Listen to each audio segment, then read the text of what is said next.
Good evening, everybody, and thank you so much for coming. I'm Michael Henderson. I'm an Associate Dean in the College of Arts and Media, and I'm really excited to introduce this evening's book talk and three of the authors who have collaborated on See Me Prison Theater Workshops in Love. But first, I want to thank the College of Criminal Justice for hosting this event and for two of our outstanding faculty members for organizing it.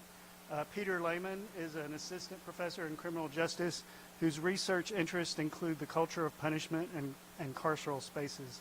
Jody Wood is an assistant professor in the Department of Art and coordinator of the MFA in Art and Social Practice program, whose students create socially engaged projects with communities in Huntsville and Walker County. Thank you, Jody and Peter, for bringing these wonderful authors to campus to talk about their work. In addition to this book talk, the authors will conduct a prison arts workshop tomorrow, Friday, November 8th, 1 to 3 p.m. across the street in the Dance Theater at the Gatner Performing Arts Center. So it's just directly across the street.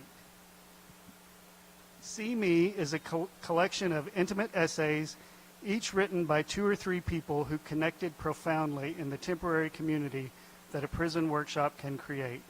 We're honored to have 3 of the authors who have collaborated and contributed to the book with us this evening.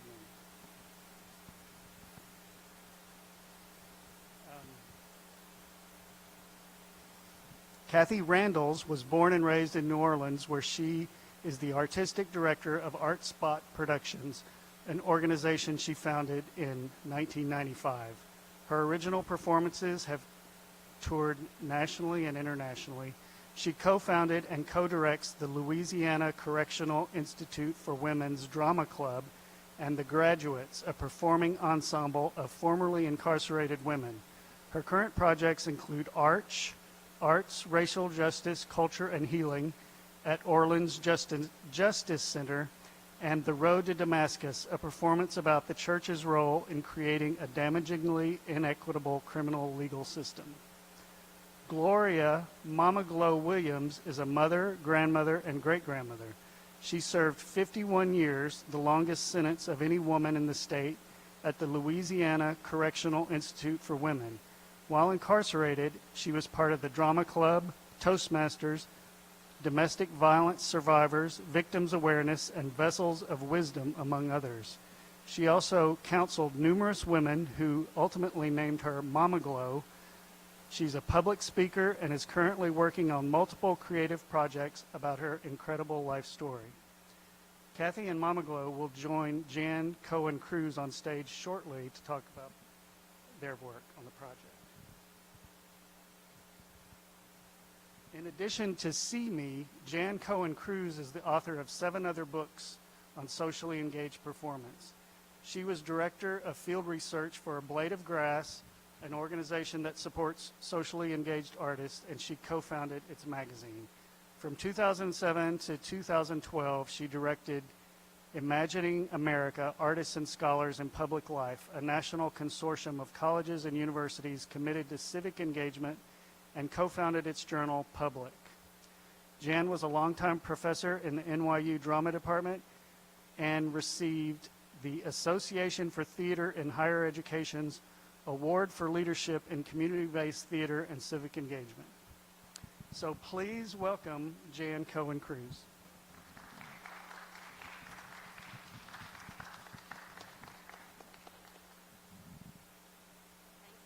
Thank you so much, Michael.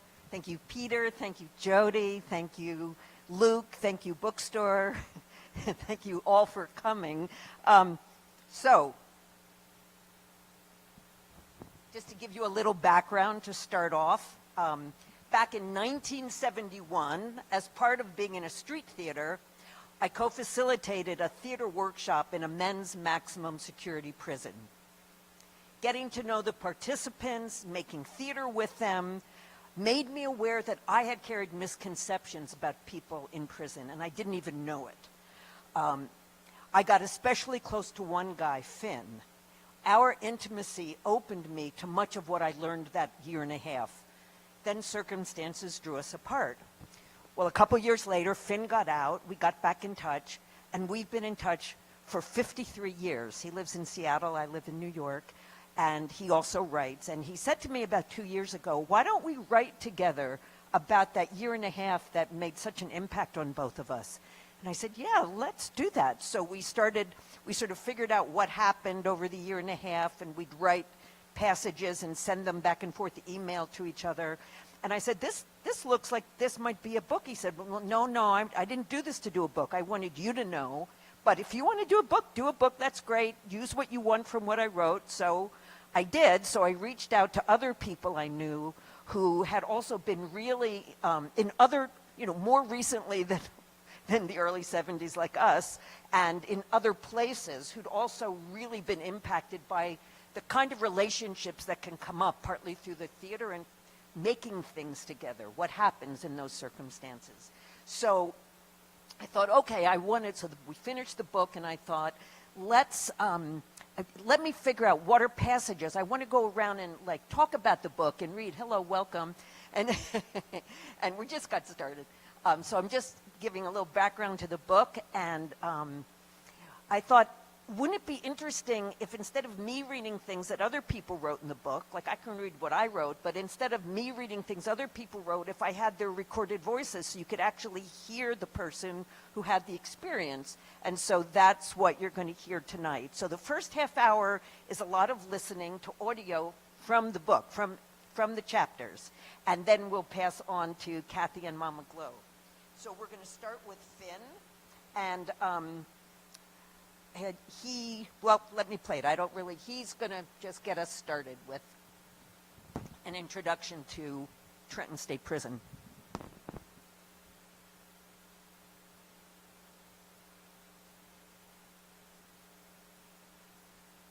Trenton State Prison is nicknamed the last stop. If you have grown up in New Jersey's criminal world and have done time in its reformatories and prisons, there is no place to advance to after Trenton. And that is where my involvement in theater life began in 1971 at age 23. My closest friend Tommy and I returned from the mess hall, and on the tier bulletin board was an invitation. A drama workshop will begin this fall, and any inmate interested sign up in the Department of Education. We stood there silent for a moment, and then Tommy says, "You think you could do that?" "Definitely not. But isn't that the best reason to do it?" Good point. So fast forward to the drama workshop. Within 5 seconds of arriving, I grab a chair at the back of the room. The thought of getting up in front of people and speaking was terrifying, inducing what psychologist Karen Horney named as a fear worse than death, the fear of being found out. But I knew from the start that theater was my only option to enter communal life, which would remain my central focus for the rest of my life.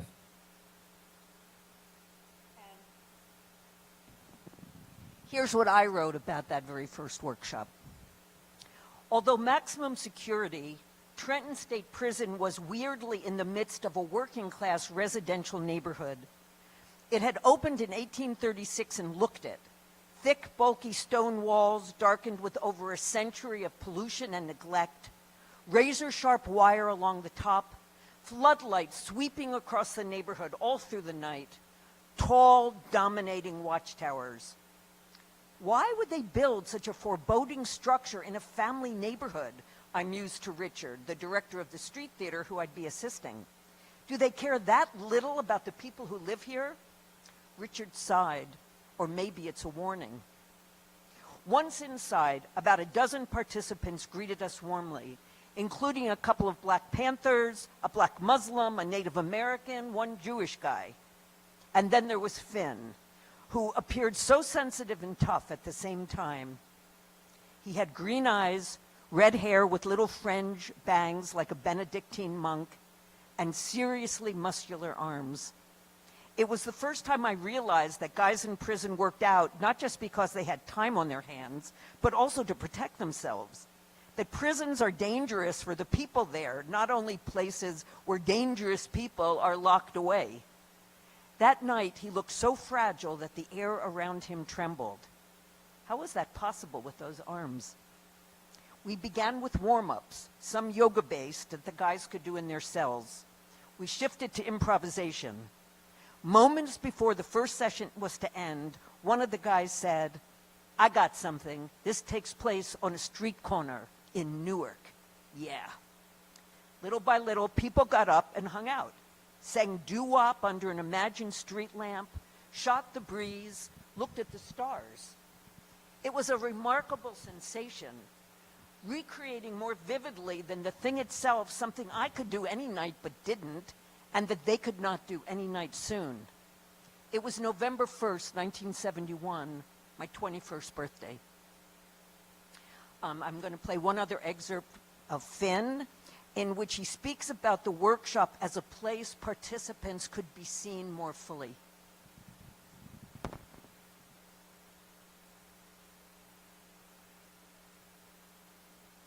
After the success of the first show with skits and poetry readings, Richard announced, "We did great, and we are now ready to move on to a major production, exploring one thing all of us here share, a radical sense of justice.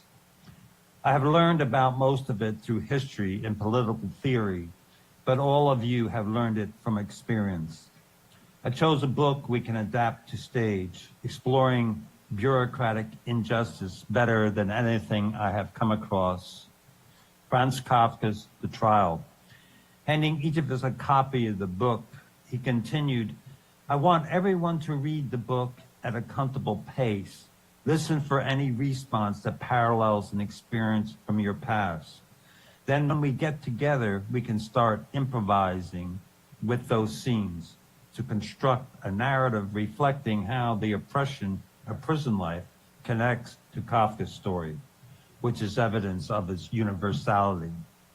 When we prisoners started to leave, Richard called to me, "Finn, I was thinking about the best way to integrate personal experience with the scenes in the novel in the structuring of the play. I've read your writing and think you could help with that. If you mean take notes during the improvisation and link it to the Kafka narrative, I could do that.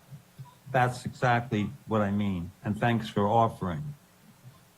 It was an epic event in my life. I had been purchasing prison-related literature and blindly purchased In the Penal Colony by Franz Kafka. I was rewarded in reading another Kafka story, A Hunger Artist, experience a recognition of our tortured lives, whether chosen as exhibits on the world stage or something we loop around in unconsciously, can have meaning in artistic expression, and acting is primary for everyone. One night at workshop, Jen and I took an extended personal break.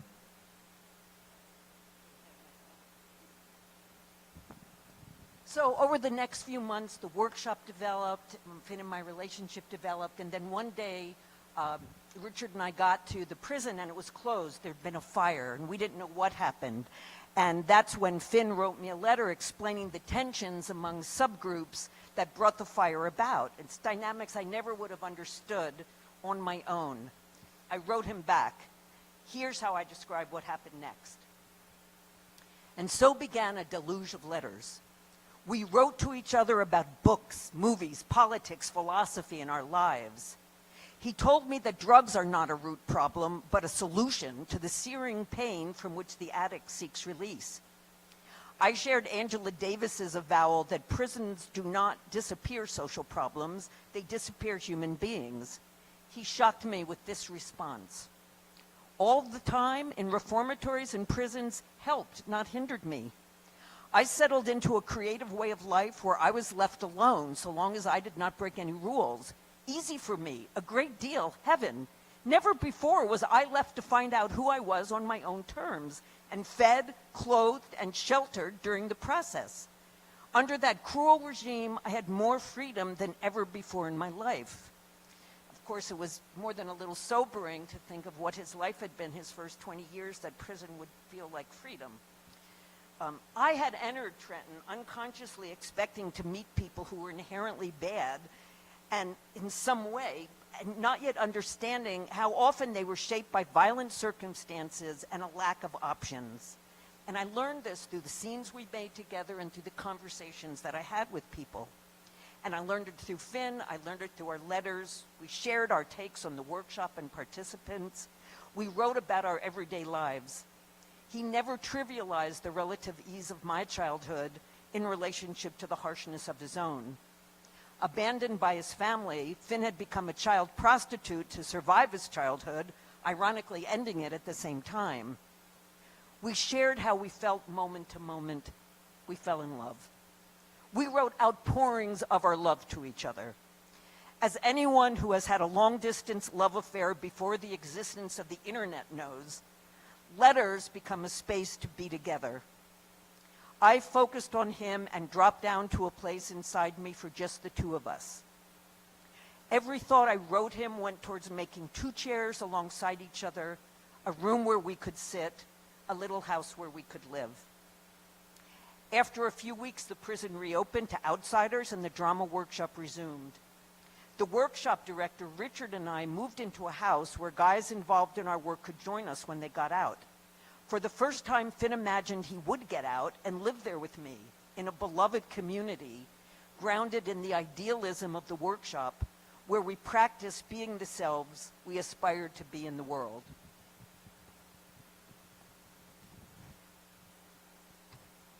So between Finn and the whole workshop experience, and coming to understand circumstances I wouldn't have otherwise, I came to believe that all actors should do field work, like anthropology students do field work. That if you were going to represent people on stage, it was important that you really immersed yourself in a group that you really knew nothing about, so that you would be really surprised by some of what you found out, and you would never, even if you played a part of someone from circumstances you didn't know you didn't know it, and you would never treat it the same way. And in fact, that's ended up being what my career has been as a professor in theater, where I spend a lot of my time for 50 years preparing students to work in different community contexts and doing theater with them. So what we're going to do now is turn to the second half of the book. As I said, the first half is this exchange between Finn and me, which goes on. You'll have to read the book to find out what happened. The second half is other people's experiences in other times and places. And the first one you'll hear Gloria Mama Glow Williams, Kathy Randalls, and a third colleague of theirs who also worked in that same workshop, Osetwa Amor Amen Kum. And there they were at the Louisiana Women's Correctional Institution, and you'll hear the 3 of them talking about that workshop.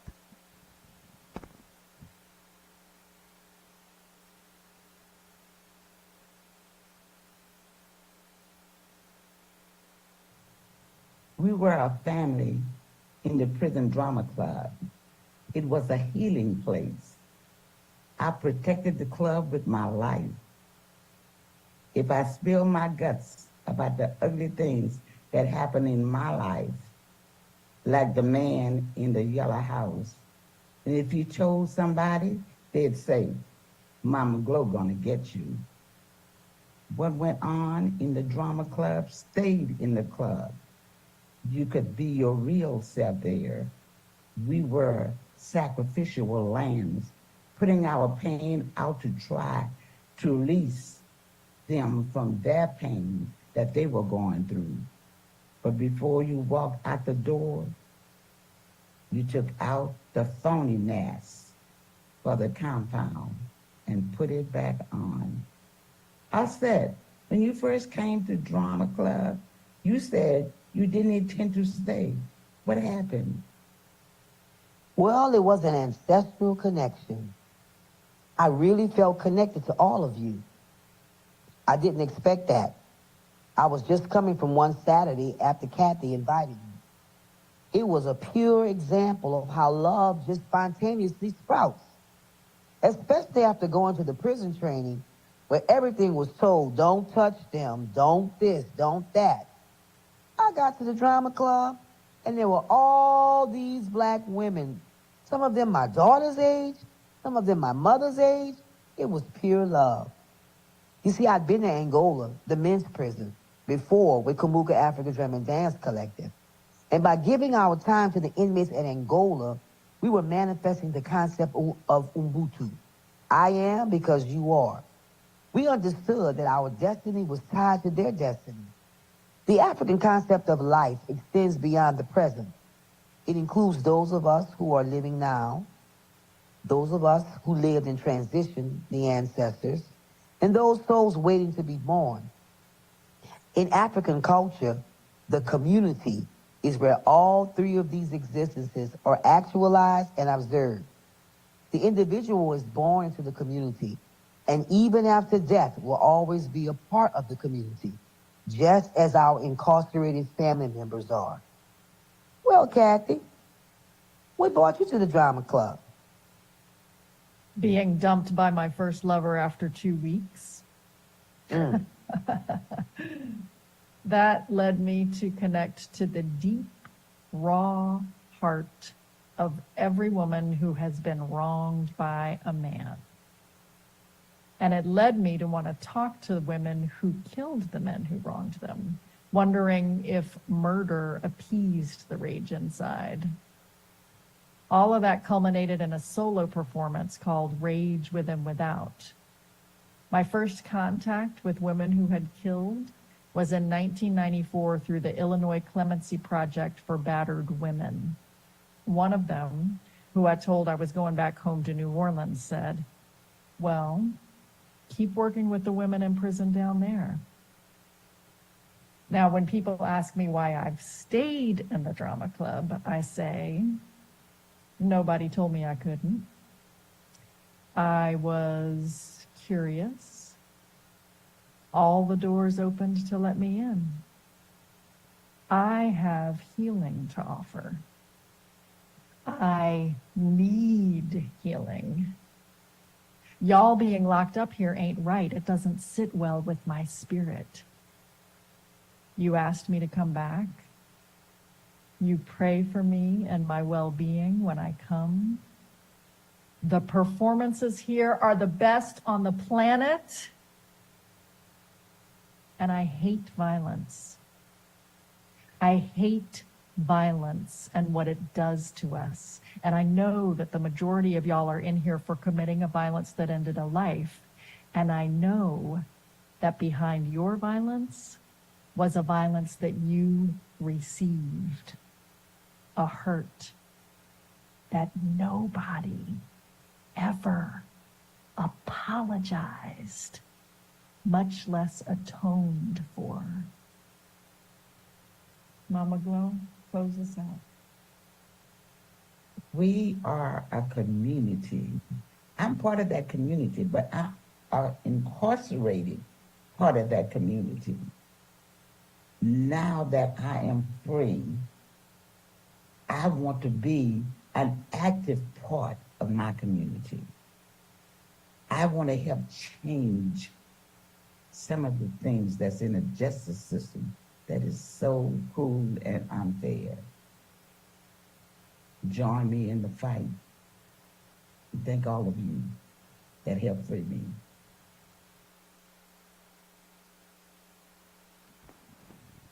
Next, you're going to hear John Bergman and Saul Hewish, who were part of Geese Theater, which was the first theater company dedicated to making theater with and for people incarcerated in the UK and the US. And they really focus on what is it to make this kind of theater.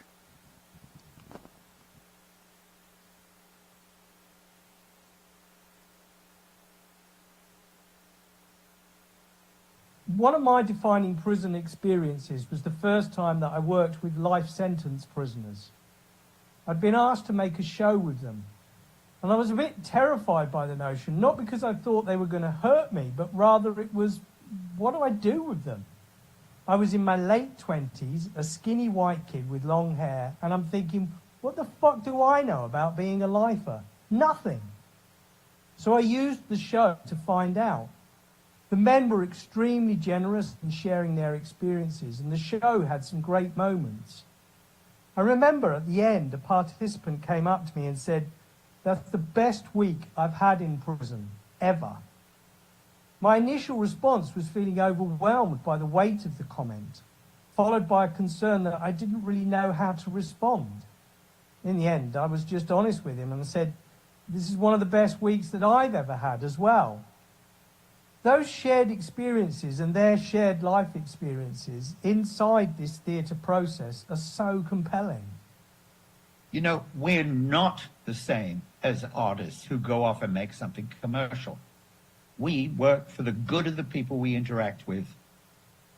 What the fuck does it say about us that we're more interested in the experience of working in a room in the back of shit with a bunch of guys to make something than we are in wanting to be famous actors or wanting to be on television? I had a friend, you know her, who called this work throwaway theater. Really put it down. She hated it. Yeah, but the thing is, it's not throwaway theatre. Or you could say all theatre is throwaway. It's temporal. I mean, it's fucking there and then it's gone, right? But actually, we know that it wasn't throwaway because it was real. Even when the stories were invented, it was all about the men and their struggle right there to get it right, show their kids, show the officers. It was about them trying something new, and we helped them get there. You know, one of my memories is of a Texas prison. 500 guys and an evening performance. An inmate group singing Motown songs. They sang those before the performance started. They were dressed in these fancy waistcoats, and they could really harmonize. As we got to the end of the show, which was really dark, I went over to the group and said, "Could you sing out the end of the show? It's just downbeat. I leave it up to you." And they watched.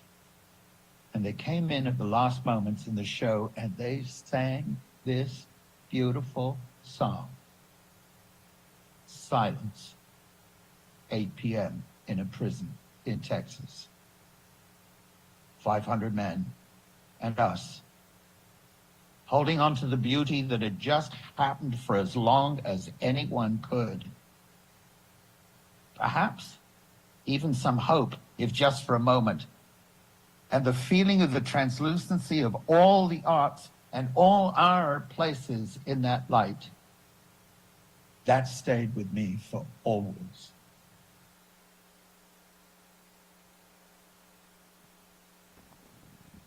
Then there are 3 more dialogic chapters, where people wrote together as a dialogue. I'm not going to play any excerpts from them, but just to tell you, one is a woman, Jess Thorpe, who works in Scotland in prisons. She was working at a juvenile detention, and at first the warden was really upset. He went, "I can't believe that they're bringing theater into a prison."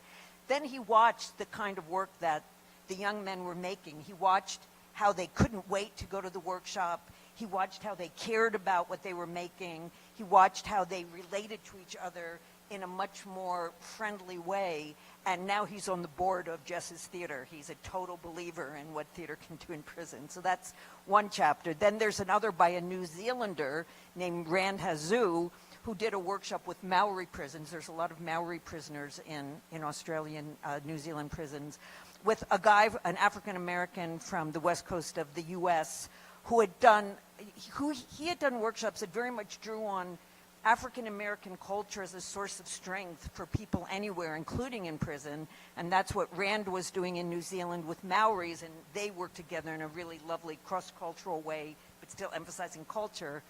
And then the other dialogic chapter is Alexander Anderson and Kevin Bott, about their struggle with the inherent racism that plays out even among people who really care for and respect each other. Alex had been incarcerated and participated in a workshop that Kevin did that's really about what happens as you get out, the emphasis on how can you feel free inside even when you're free outside. And when Alex got out, he joined Kevin and co-facilitated with him. But as you'll hear in this very short last excerpt, which is Alex talking, it proved to be harder than just joining him.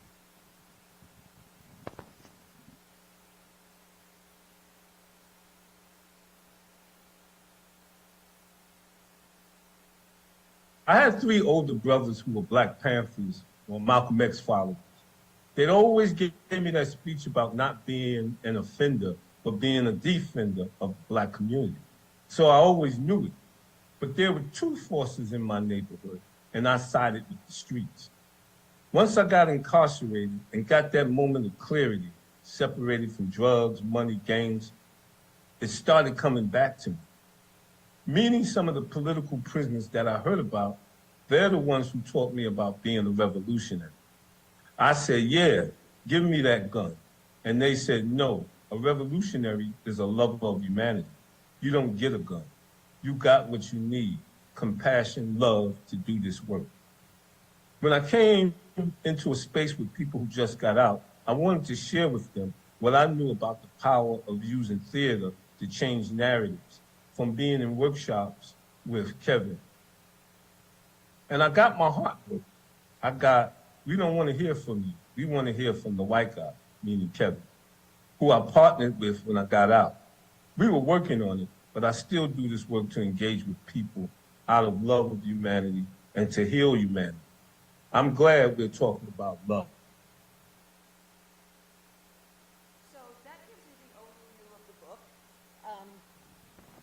And what I want to ask you to do one thing before we move on to Kathy and Mama Glow, and that is I want you to go sit beside someone you did not come in with tonight and share one thing that came up for you as you heard those different voices and you heard those different stories.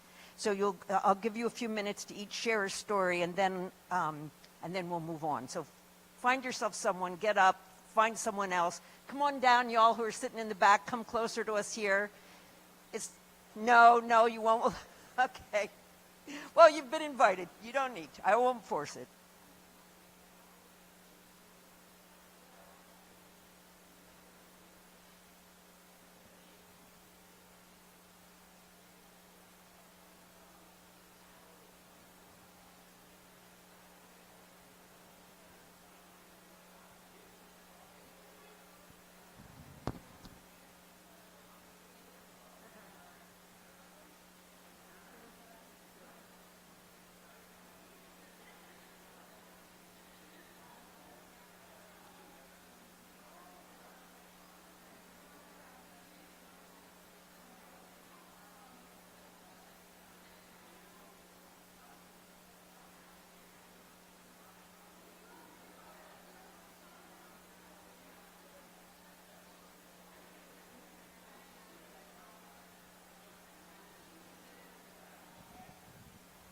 So if you haven't switched yet, so the other person could share a story, come to the end of the first story and switch. And if you have, you can tell a few more details.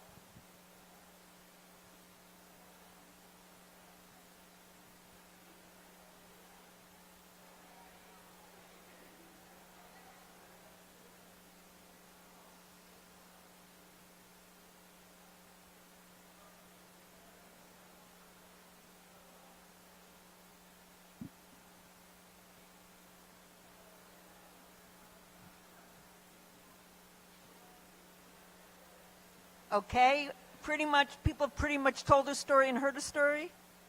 Yeah? So who would share one with us? Just the headlines, not the whole story. Can we get a sense of what came up for anybody? It's always helpful for us to get a sense of what's landing. What are people hearing? Yes.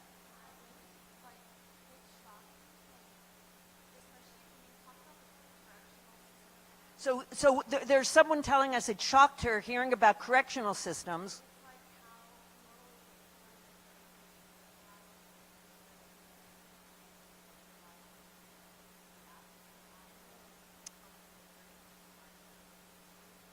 Interesting. So hearing that there's certain jobs you learn in prison that help you in the rest of the life, but never before hearing about theater as something you learn in prison and that helping you in your life. Thank you. That's great. I'm glad to hear that landed.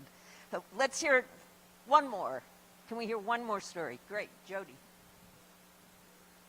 I was asking Gloria about how she would recommend that people from different cultural backgrounds or different life experiences come together and actually bridge those divides. And she gave really awesome advice that she said the way she does it, she always shares something about herself. She's an open book, and she leads with like this transparency and honesty, and then that encourages other people to be vulnerable too. I really like that answer.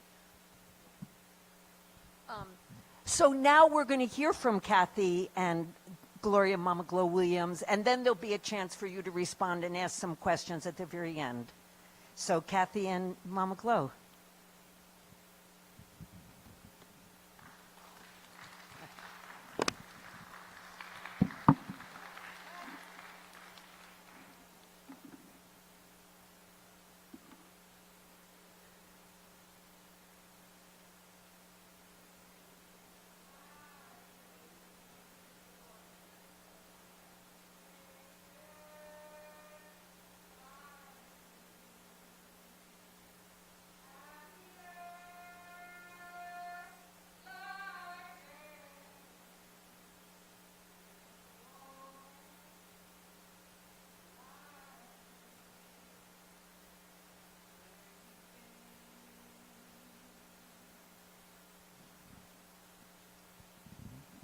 My name is Gloria Dean Williams, aka Mama Glow.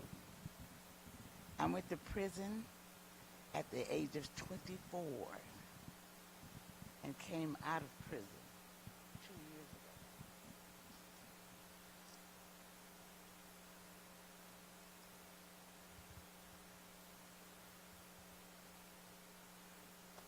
I was the mother when I went to prison. When I came out of prison, I found needs with children. 51 years in prison is not easy. Be careful who you get incarcerated, because you never know what they've done before they pick you up. Be careful who you call friends, because everybody that says you use that word friend doesn't mean they really mean good. Some people will call you friends in order to set you up. That's what happened to me out there. I was in prison from when I didn't care. One year in my life, and it was from what I didn't care. So be careful when you call friends. Be careful who you trust. As I said, when I went to prison, I left children. When I came back, I found needs. I was brought away from the state of Louisiana, where I had all of the plans to set up the job and what happened. Part of my parole stipulation was I was barred away from the whole state of Louisiana.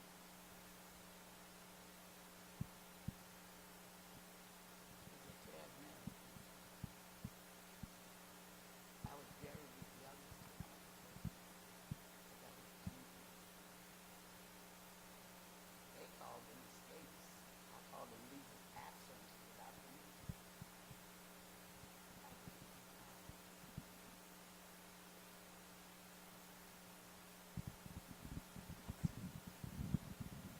I used it 3 times, but do I regret it? Some parts of it.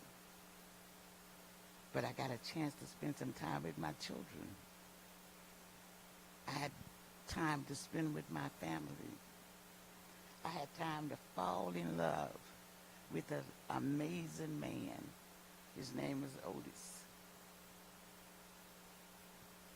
He taught me that everybody doesn't judge you,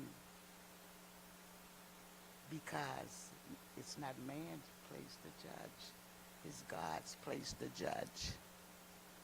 So we need to stop judging each other, putting labels on each other, gossiping about each other.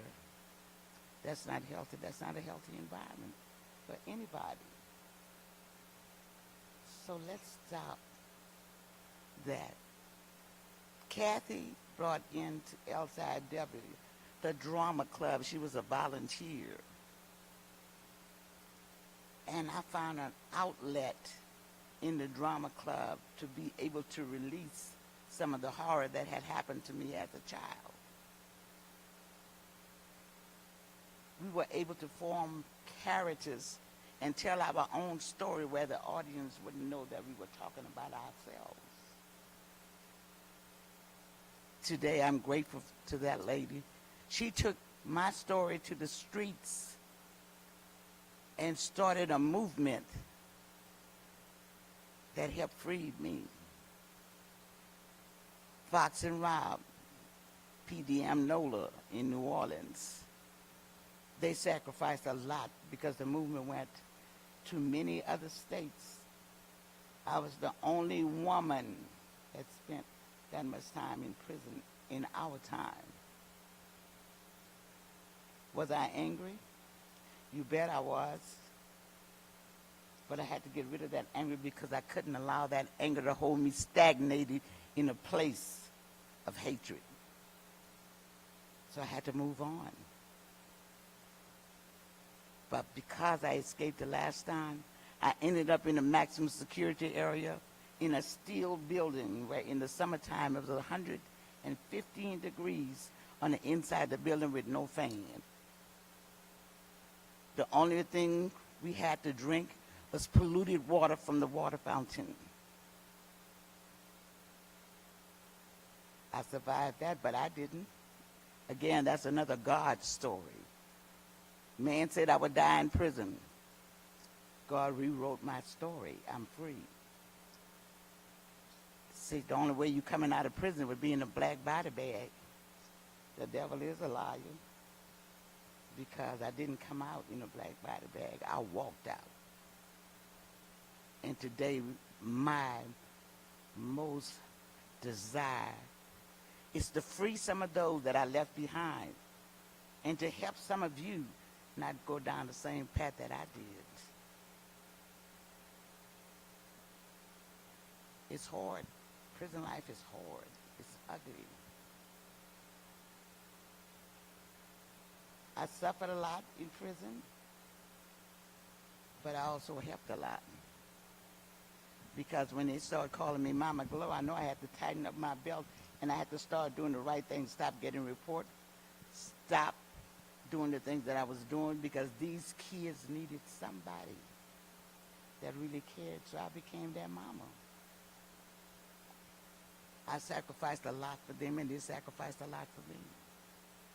When I almost died from COVID, when COVID was killing people by the thousands, I stayed in a coma for 32 days where I didn't know anybody. When I woke up, I went into a coma with a head full of hair and came out with none. But you know what? I had learned this song in drama, Life Is. And when I woke up coming out of the coma, I was singing Life Is. That is crazy. But that song means a lot to me because it tells my story. What am I doing today? I'm trying to change lives by sharing the ugly part of my life to let you know whatever you're doing, make sure you're doing the right thing. Whoever you're associating with, make sure that they're doing the right thing. Because guess what? I would rather walk alone, but believe me, you never walk alone because God is always with you. But if they're not doing the right thing, just to be accepted, don't associate with them. Because they're not going to take that rap when, if they get busted with something, believe me, they're not going to tell the people this belongs to them. They're going to let them, both of y'all going down.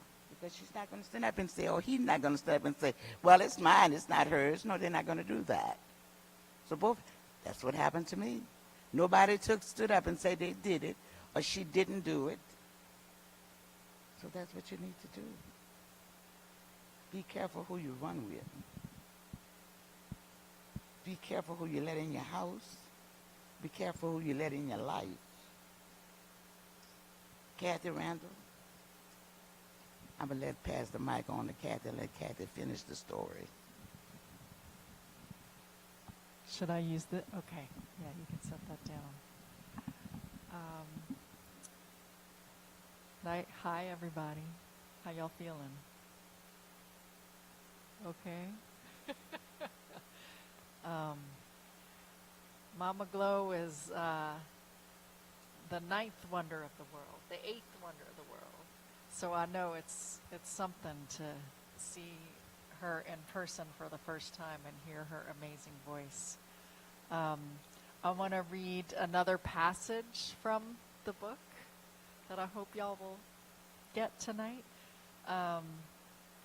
And before I read this passage, I just want to make a little link and share that I first met Jan Cohen Cruz when she came to New Orleans after Katrina and wanted to help us out. And she brought her amazing visions and resources around the role that theater can play in bringing justice to our lives and healing to our lives, and just even amplifying our stories, especially stories that are connected to some form of oppression. So I'm deeply grateful to have met you and for that, all that you did for us in New Orleans, and so grateful that you called and invited us to be a part of this book. So yeah, I want to share this. I want to share this letter because when we first started working on the chapter, I was thinking, oh, we'll do kind of like Jan and Finn did, and we'll write letters to each other. So I was following the rules, and of course, my partner, who y'all just heard you heard her voice, but you didn't get to meet her, but Osetawa is definitely not a rule follower, and nor is Mama Glow. So my chapter has some letters in it and some just talking, but here's the letter that I wrote to Mama Glow. Dear Mama Glow, did we first meet in 1997 through the show St. Gabriel's Nativity? Did you play one of the 3 wise women who convinced the warden to release Mary from prison? I need your impeccable 78-year-old memory to tell that story. I got to know you through the drama club. You became my mama, along with so many women on the compound, and even some of the guards. I think you were the first woman in the drama club that I trusted that deeply. Your giving spirit and ability to love unconditionally is astonishing. Your manifestation of the Christ you love and serve is humbling to behold and receive. One of the greatest gifts of your love, faith, good works, and deep relationships is that we, your children, strive to emulate you and follow your footsteps. You were always devoted to drama club, but the turning point came when you shared the death of your mother. It was terrifying. Your voice was so powerful. It was clear that you were reaching through the veil of this world to the next and really begging your mother's forgiveness. Everyone in the room felt it. You touched an elemental part of the human experience. We all come through a mother. And while not all mother-child relationships are healthy, we could all feel the truth of your spirit in that peace, and it freed everyone in that room. That's the sacrifice we speak of. You were it that day. You always called me your angel. Words have power. You brought out the best in me. You were certainly my angel, encouraging me, asking me to share the stories of my life and my work. You would always say, when you tell us a story, it takes us outside of these walls. Carry us with you. If my body can't leave, I can leave with my spirit through you. I was invested in your freedom. So when Cheryl Cahey got out, why couldn't you? And when Mary Turner became the 4th drama club member to die in prison? I said, hell no! Mama Glow is coming home! So when Fox Rich got her husband Rob out of Angola, the Louisiana men's prison, after 21 years through clemency from the governor, and they took your case through PDM NOLA, Participatory Defense Movement, New Orleans, Louisiana, I got myself and everybody I knew on the Free Mama Glow train. And after constant heat, vigils, protests, and quiet meetings, on January 25th, 2022, you were finally released. Asetawa and I sang and danced and threw rose petals at your feet. Hallelujah! Amen.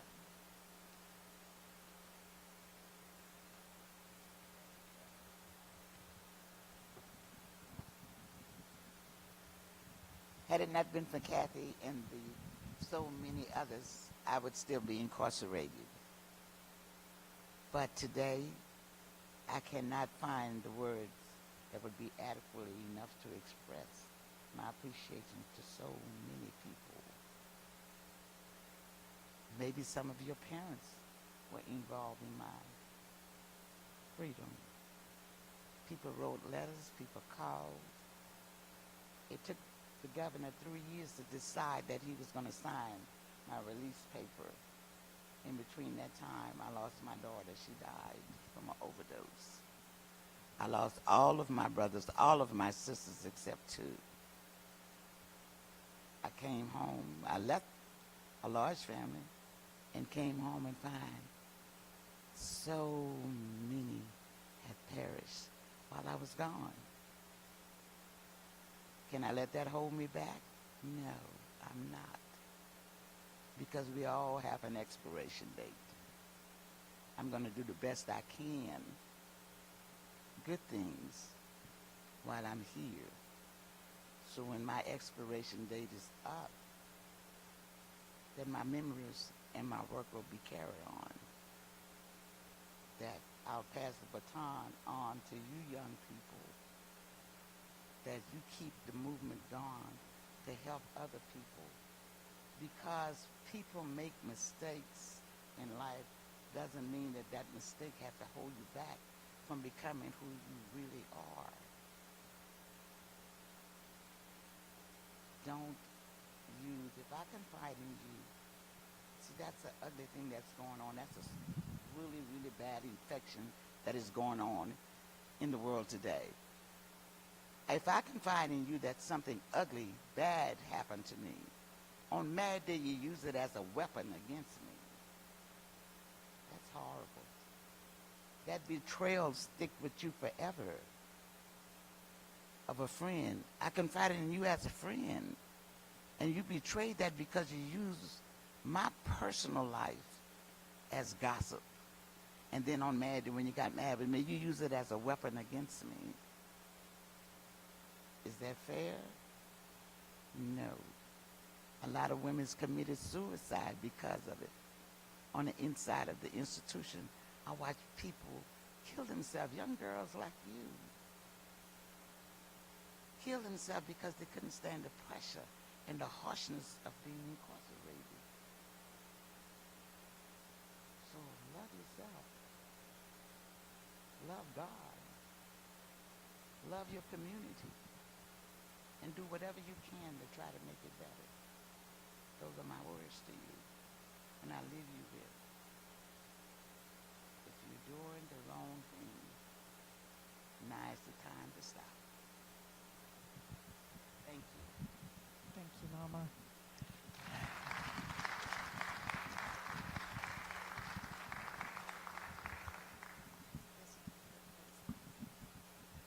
Thank you so much to all the speakers, and thank you to everybody who came out tonight. What we want to do is just open the floor to questions or comments if something came up for anybody, or if you have a question for one or all of the authors. We are recording this on video, so I'm going to have to jump down off the stage. Yeah, hang on. Give it up for Jody Wood, y'all. Thanks. I wasn't brave enough to like jump off the edge of the stage. So if you're brave enough to come up and ask your question into the microphone, it'll be recorded and it'll be audible for everybody. That's wonderful. If not, I can come up and try to hear your question and translate it. Do we have any questions or comments from anybody here? Yeah, come on up. Yeah. And a round of applause.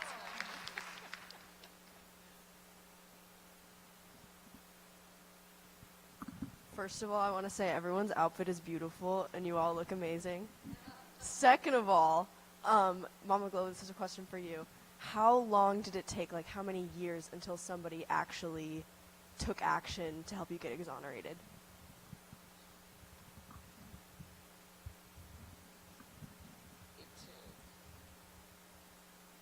They start working.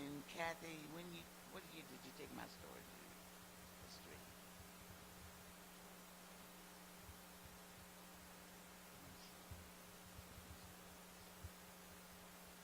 And it took all those years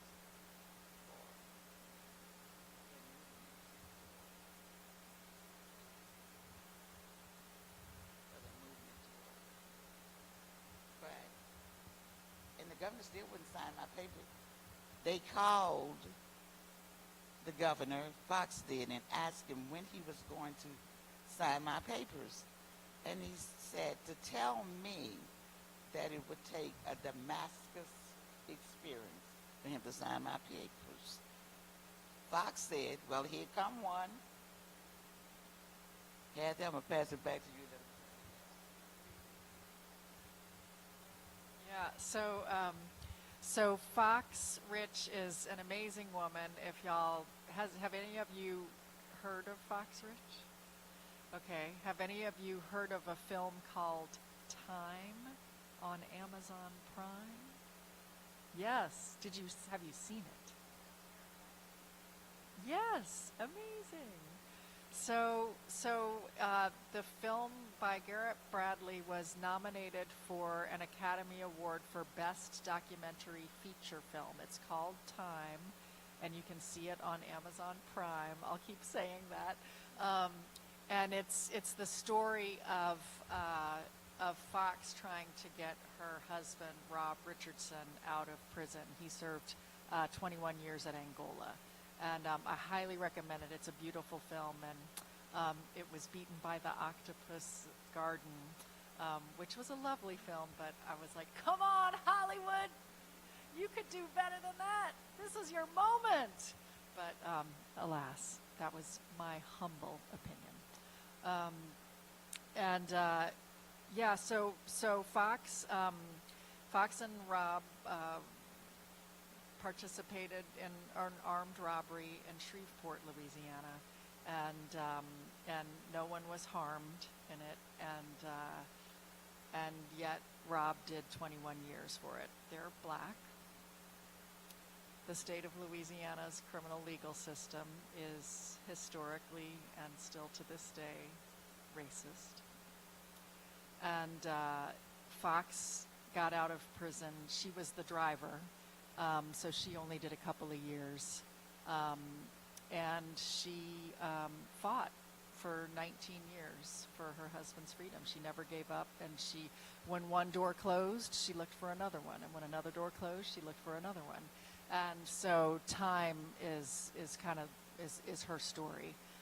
So if you're interested in all of these things and how the criminal legal system destroys families, and how one woman's passion can be as strong as David's slingshot at Goliath, I highly recommend you watch that film. Anyway, so after Rob was released,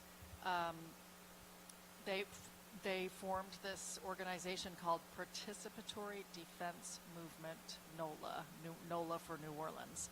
Has anybody here heard of participatory defense movements? Cool. Kind of? Was that yes, ish. What do you know? What do you think it is?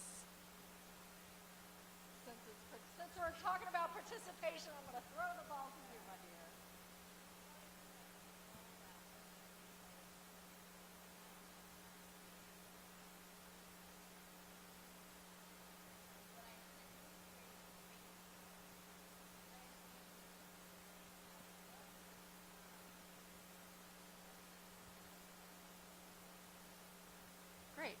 That's it. Yeah. It's encouraging because Fox basically became her husband's lawyer, her husband's advocate, her husband's freedom fighter for 19 years. She was like, I know how to get someone out of prison, and I know multiple realms to take, and I want to share this knowledge. And when her husband was free, similar to what Mama Glow just said, and I've seen this a lot of people when they get out of prison, they want to reach back and get their family that they developed inside the wall, behind the wall. They want to help get them out. So a lot of who participates in participatory defense movement are the family members of the person who is still incarcerated. So it's really about educating and encouraging family members to never give up on their loved one's freedom. And Mama Glow's family never gave up on her either. They definitely participated a lot in her freedom. But, you know, I don't want to speak for them, but I think after so many years, they were depressed and exhausted and maybe thought it wasn't going to happen. And so here came Fox saying, oh, it not only can it happen, it is going to happen. And I think we need, I guess I want to offer that whatever movement you're passionate about, whatever oppression you would like to see end in your lifetime, you know, I think our lovely little capitalist society here in the United States of America wants to numb us, wants us watching Netflix, wants us on the Roku, wants us to just chill and receive everything the way it is. And I would like to offer, if there's anything that you're passionate about that you see in your life or in your family's life or in your friend's life that you think is not right, move towards that. Don't numb it. Don't try to numb that pain by trying to forget that it exists. Go towards that pain and find other people who are experiencing that pain and grab their hands and start a movement and organize and resist that pain, because you're feeling that pain for a reason. And it's, I would say it's God or the divine within us that makes us uncomfortable with oppression. I've talked for too long. Thank you. Does anybody else have any questions? Yeah, come on up if you can.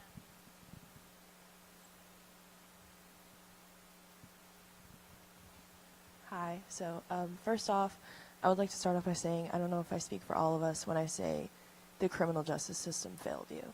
And we as students are working together to make sure that that never happens again. And and the new generation of criminal justice, I'm pretty sure I'm speaking for all of us.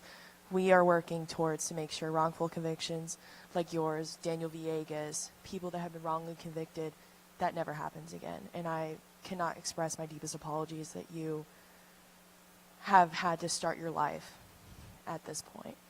But for the drama teachers, once again, thank y'all for motivating offenders and motivating people to have that good behavior and express their creativity in prison. And I guess my question is, like, I'm pretty sure you'll have thousands of success stories and thousands of people that have left prison and done it, but like, I'm assuming y'all have more connections than just like the people that y'all have talked about in your book and everything.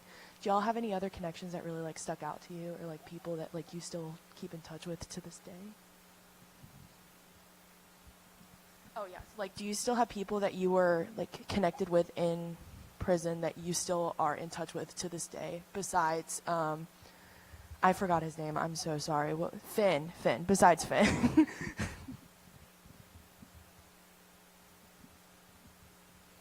have quite a few of my children still in prison. They're my children. And I write them and encourage them to continue to stay focused on the door, the front door that leads to your freedom. don't entertain reports, because when you get certain type of report when you're incarcerated, it take away the time that you have earned. Let's say, for instance, you might go in there with 2 years, and maybe you've earned 8 months. Good time. If you get a certain type of report, they'll snatch at that and you start all over again. So that lengthens your incarceration instead of shortening it. So I write these ladies that I left behind, and encouraging them to continue to do well. Just because mama not there don't mean that you got to be disobedient. Just do what you're supposed to do. And I have a friend that I left behind. Her name is Carolyn Ann Moore, and she got 2 life sentences. How can you die and come back and do another life sentence? That's crazy. That you spending taxpayer money giving somebody 2 life sentences. She can't. If she dies, she's not going to come back and do the other one. That's crazy. But she has 2 life sentences. And I try to encourage her because she was a problem child. She got into a lot of trouble, and the only people that she would respect and deal with was a few of the securities and Mama Glow. And she and I become best friends. And pray for her. Her name is Carolyn Moore, because she's now going on 9 months report free.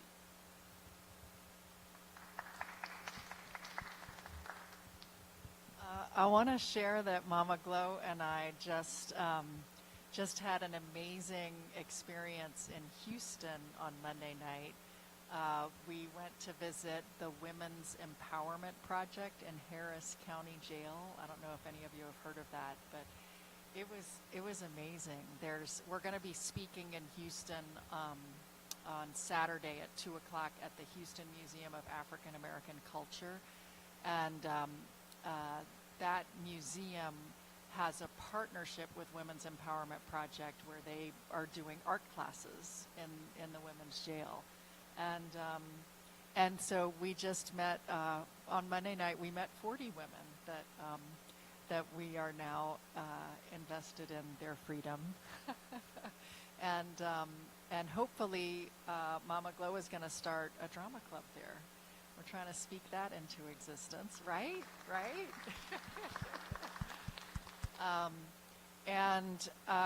I still teach at the LCIW Drama Club. My partner, whose voice you heard, Asatawa Amor Amenkum, she is a little older now, and she is a primary caregiver for her mother who needs her, and so she hasn't been coming. It's been a year since she's come with me, so I've started.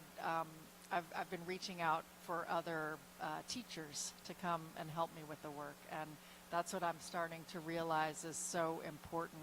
You know, Mama Glow, you have this great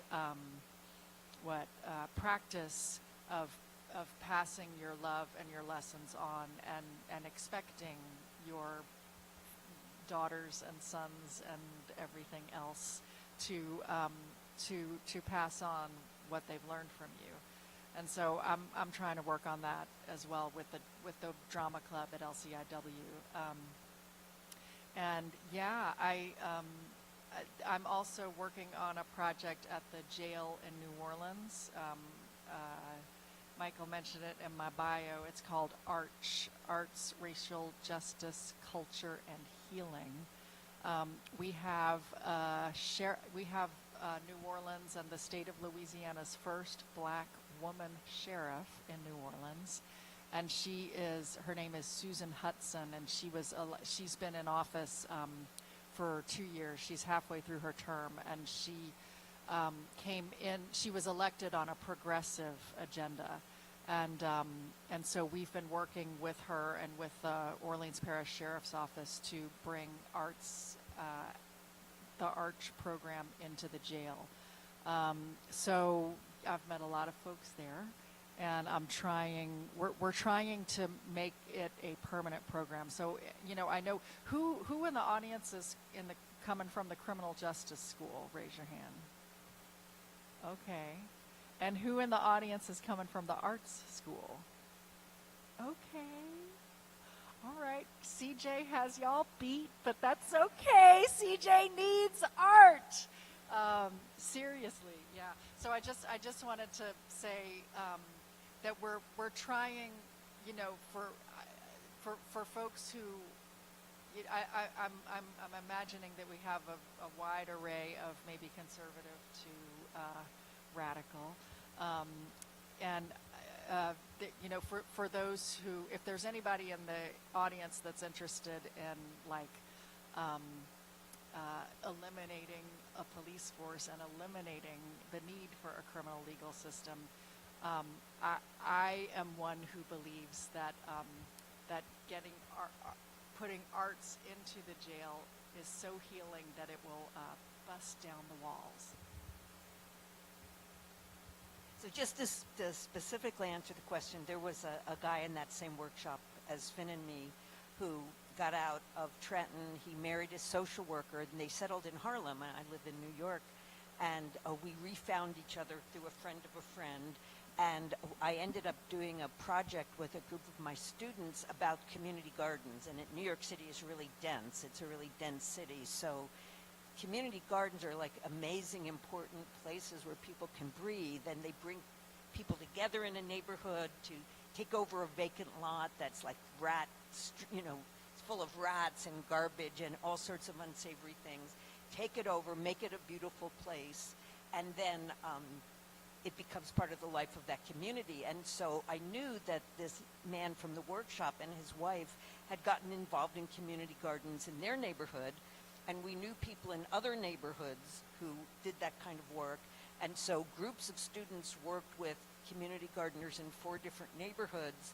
And this was at a period when Rudolph Giuliani, who you might have heard as one of the corrupt lawyers of the person who's about to become our president again, but he was the mayor of New York at the time, and he was selling off the gardens to real estate people who had helped put him in office, kind of getting back.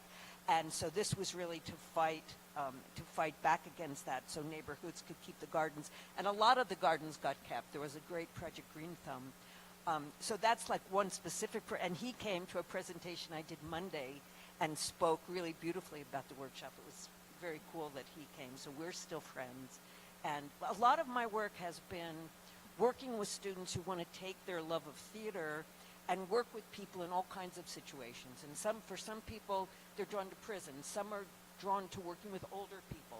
Some are drawn to working with people in psychiatric hospitals. I mean, people just are moved by different things. And so my work has not stayed in the prisons, but it's stayed in theater happening in places, you know, not where many people might expect it to happen. But like Mama Chloe said, I think, too, it should be everywhere.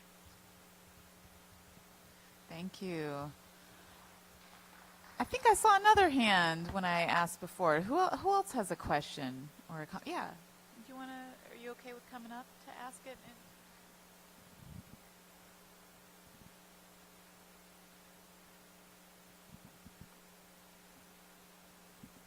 I had a question for Mama Glow. How did you keep your faith driven while incarcerated for so long?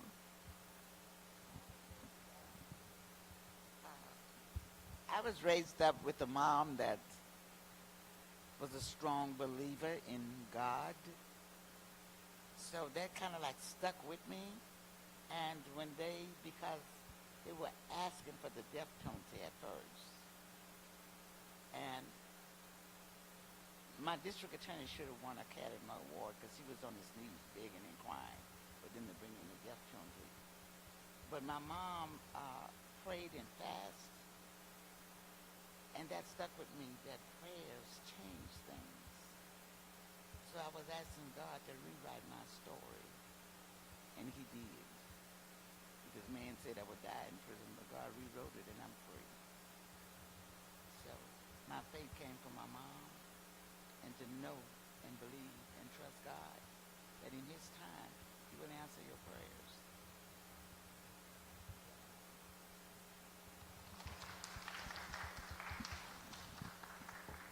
Somebody else have a question or comments, compliments, a challenge? Yeah.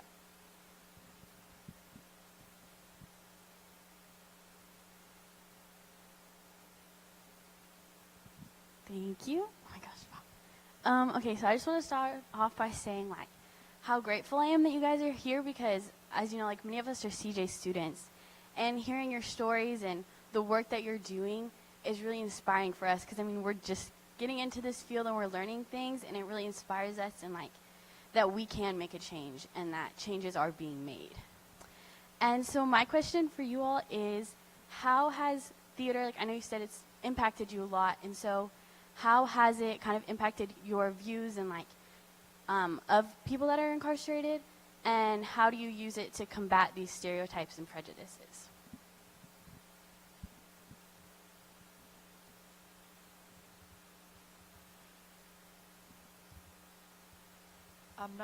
I'm not sure that theater is what has gotten me to combat the stereotypes and the prejudices.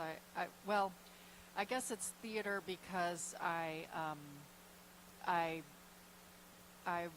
the way the drama club started, I went to university in Chicago at Northwestern University, spent 3 years in Chicago after I graduated. It was cold as heck, and I ran home to New Orleans because that's where I'm from, and I had already been doing this performance, Rage With and Without, that connected with the Illinois Clemency Project for Battered Women, and as part of that, I had gone into two correctional facilities in Illinois, Dwight and Dixon Correctional Institutes, both for women, and had interviewed these women. And when I got to New Orleans, I was still doing this performance that had their stories as part of the piece. And you know, it was at a time when I didn't have the words devised theater or documentary theater. This was like in the early 90s, and these words came later to name what was, I guess, part of the zeitgeist of the times. And anyway, I was at the Contemporary Arts Center in New Orleans, and I saw a grant from the NEA, and it kind of hit me. I was like, oh, what I really want to do is do Rage With and Without at the women's prison and then lead a 6-month workshop. And I wrote that as a grant. It was the first grant I ever wrote. I didn't talk to anybody at the prison before writing the grant. I just wrote the grant, and I got it.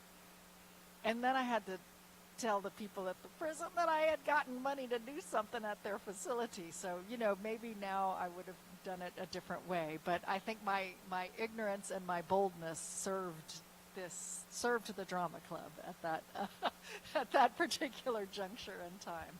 But so yes, theater did get me into the prison. And after the 6-month workshop, Cheryl Cahey said, "Now, Kathy, you know you can't leave."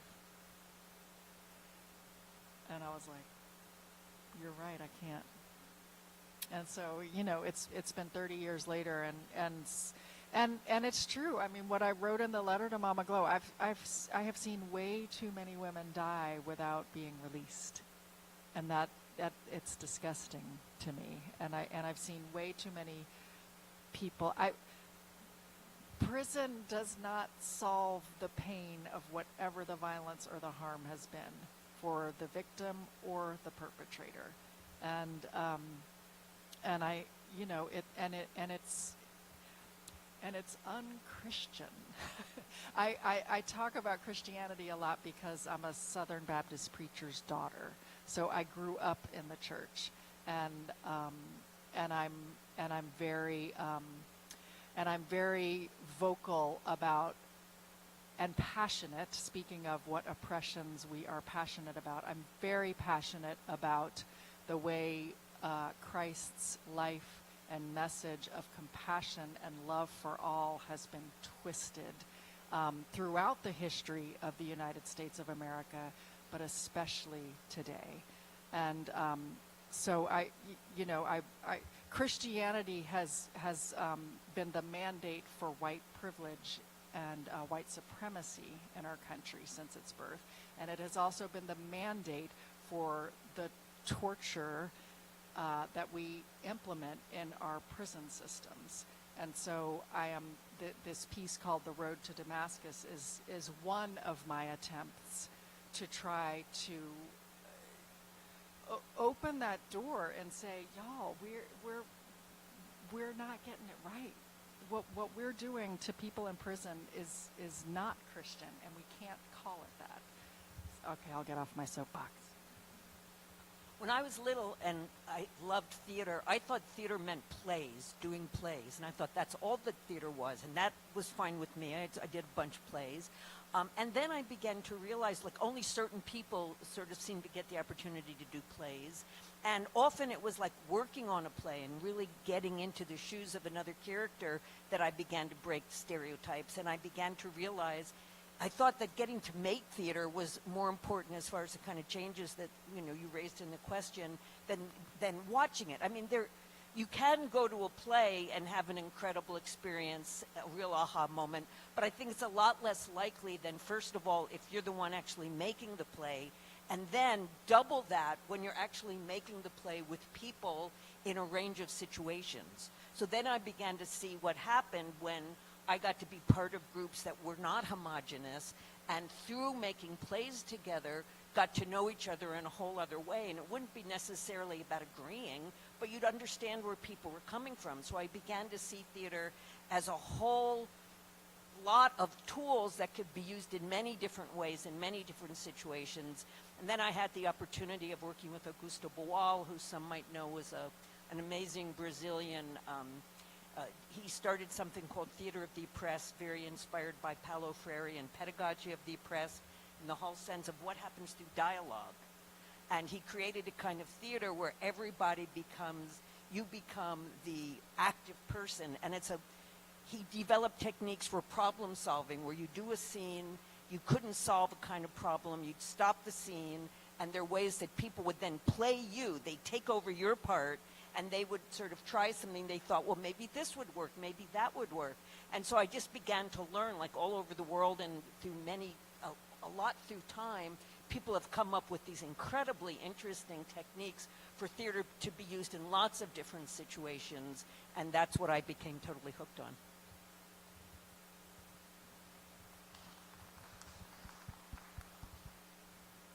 Think about victim awareness.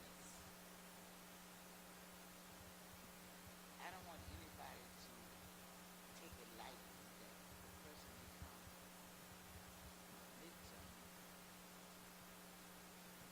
because of a crime, something that happened to you. But don't let that hold you back. If you start a program called Victim Awareness, you can build up a relationship between the victim and the predator. And you'd be surprised what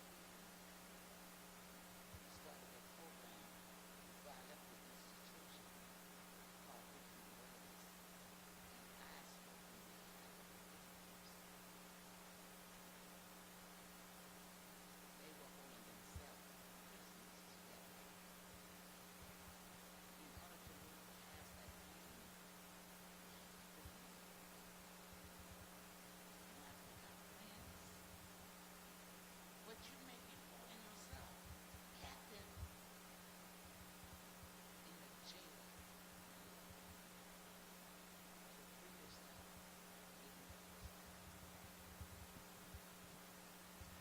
Yeah, and sorry, yes.